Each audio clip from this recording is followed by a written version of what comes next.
सभी भक्तों को श्री शिवाय नमस्तुभ्यं। हर हर महादेव। ओम नमः शिवाय। जय महाकाल। शिवाय नमः। ओम। तो आज हम आपको बताने वाले हैं भूम प्रदोष का ही एक और उपाय। और ये उपाय है 7-7-7 वाला उपाय। 7-7-7 वाला उपाय कैसे करना है भूम प्रदोष के दिन। और ये एक ही उपाय है जो आपको रोगों से मुक्त करेगा। डॉक्टर के पास दिखाना ज़रूर। रोगों से मुक्त करेगा और इसके साथ ही आपको वश बढ़ाएगा, संतान की प्राप्ति कराएगा। तो चलिए उपाय शुरू करते हैं। एक बार में हम आपको इस पूरे उपाय को समान समझाने का प्रयास करेंगे। वीडियो को लाइक करके, चैनल को सब्सक्राइब करके, वीडियो को अधिक से अधिक लोगों के पास में शेयर कर देना। इसमें आपको क्या करना है, खीर का प्रसाद बनाना है, खीर बनानी है बेसिकली। खीर बना लेना। अब खीर बनाने के साथ में आपको एक कटोरी में खीर रखनी है। अब हम क्या करते हैं, खीर जो रखते हैं कटोरी में, वो खीर रखते समय चम्मच से खीर डालते हैं। लेकिन आपको इसमें क्या करना है, इतनी खीर डालनी है कि वो 7 कोर या 7 घास में समाप्त हो जाए। 7 कोर जैसे कि आप रोटी तोड़कर खाते हो, 1 कोर, 2 कोर, 3 कोर, 5 कोर, ऐसे ही 7 कोर जितनी खीर आपको इस कटोरी में रखनी है, इस पात्र में रखनी है।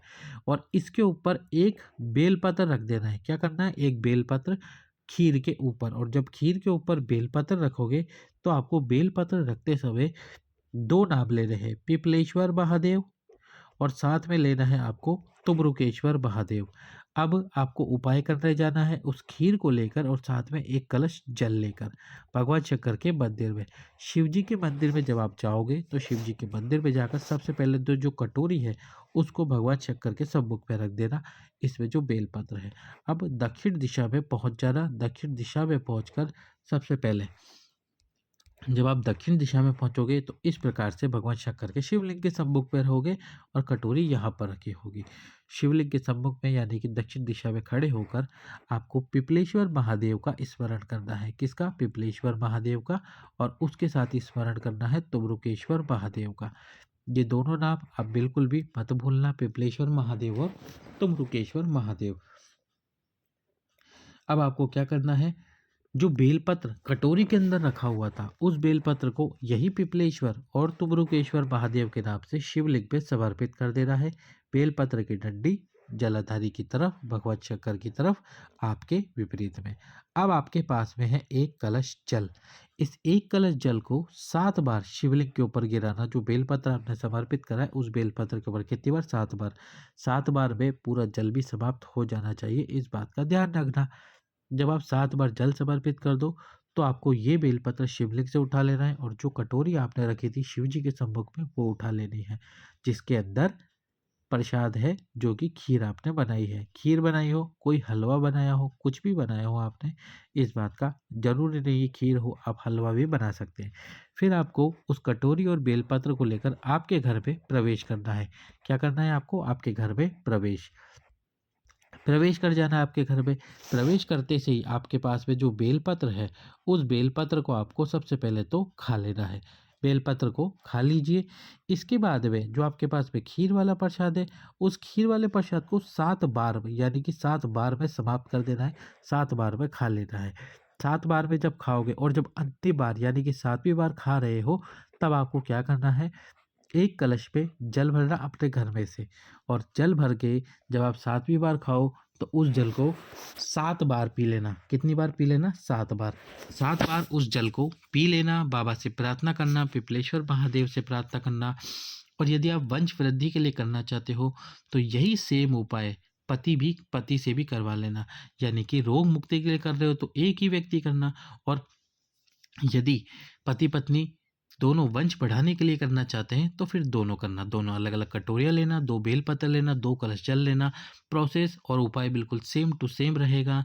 पति और पत्नी दोनों अलग अलग 7-7 कोर खीर खाना, 7 बार जल पी लेना। इस प्रकार से करना ये उपाय। वीडियो को लाइक करना, चैनल को सब्सक्राइब करके वीडियो शेयर करना। दूसरे उपाय की तरफ चलते हैं हम। हमारे दूसरा उपाय कौन सा है, अभी हम देख लेते हैं कि हमने दूसरा उपाय का वर्णन कौन सा करा है। जी हाँ, कनेर का पुष्प। कनेर का पुष्प यदि आपको इस समय पे मिल जाता है तो कनेर का पुष्प आपकी मनोकामना बोलते हुए भगवान शंकर के शिवलिंग पे समर्पित कर देना। और यदि मिलता है कनेर का पुष्प, तो एक तो कामना बोलते हुए समर्पित करना, और एक जो आप कनेर का पुष्प समर्पित करोगे वो 5 स्थान पर स्पर्श कराकर समर्पित करना। कौन से 5 स्थान? भगवान शंकर के शिवलिंग में 5 स्थान विशेष जो बताए गए हैं। पहला गणेश जी, दूसरा कार्तिकेय जी, तीसरा माता अशोक सुंदरी, चौथा माता पार्वती, और पांचवा जो स्थान वो बताया गुरुजी ने, वो बताया था शिव जी का त्रिशूल। शिवलिंग के पास में यदि त्रिशूल है, आप देख सकते हैं ये रहा त्रिशूल, त्रिशूल है तो त्रिशूल के स्पर्श, जो तीनों शूलों का जो मिलन वाला स्थान है, उस मिलन वाले स्थान पर स्पर्श करा के अपनी कामना बोल के शिवलिंग पे स्पर्श करना। लेकिन यदि शिव मंदिर में त्रिशूल ना हो तो शिवलिंग पे ही स्पर्श कराना, किसी भी स्थान पर स्पर्श करा के शिवलिंग के ऊपर इस कनेर के पुष्प को समर्पित कर देना, बाबा से प्रार्थना करना, आपकी जो कामना है, आपकी जो अभिलाषा है, वह शीघ्र अतिशीघ्र पूर्ण हो जाएगी। भूम प्रदोष के दिन करना ये उपाय। अब भूम प्रदोष का अंतिम उपाय जो कि है लकुलेश महादेव का उपाय। कौन से महादेव? लकुलेश महादेव। लकुलेश महादेव के नाम से आपको 7 दुर्वा यानी कि दूबा, जिसको हम घास भी कहते हैं, और 5 बेलपत्र, 7 दुर्वा 5 बेलपत्र आपकी कामना करते हुए आपको भगवान शंकर के शिवलिंग पे समर्पित कर देनी है प्रदोष के दिन, प्रदोष काल में। कब? प्रदोष के दिन, प्रदोष काल में समर्पित कर देनी है। प्रदोष काल में समर्पित करना, बाबा से प्रार्थना करना, शिव जी से प्रार्थना करना, आपकी जो अभिलाषा है, आपकी जो कामना है वह पूर्ण होगी। बाबा से प्रार्थना करते हुए इस उपाय को करना। अब हम चलते हैं अंतिम उपाय की तरफ, और वो है संतान प्राप्ति उपाय, जो गुरुजी ने हाल ही की कथा में बताया है। जिन भी माताओं बहनों को 30 वर्ष या 35 वर्ष से अधिक हो गए हैं, उन्हें वंश की वृद्धि नहीं हो रही है, तो वह प्रदोष का व्रत शुरू कर दे।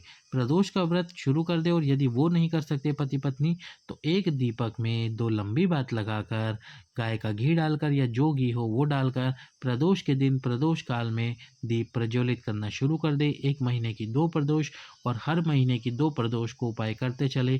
कुछ ही समय में आपको खुशखबरी मिलेगी, आपका गर्भ ठहरेगा और आपको पूर्ण संतान की प्राप्ति होगी। सभी भक्तों को श्री शिवाय नमस्तुभ्यम।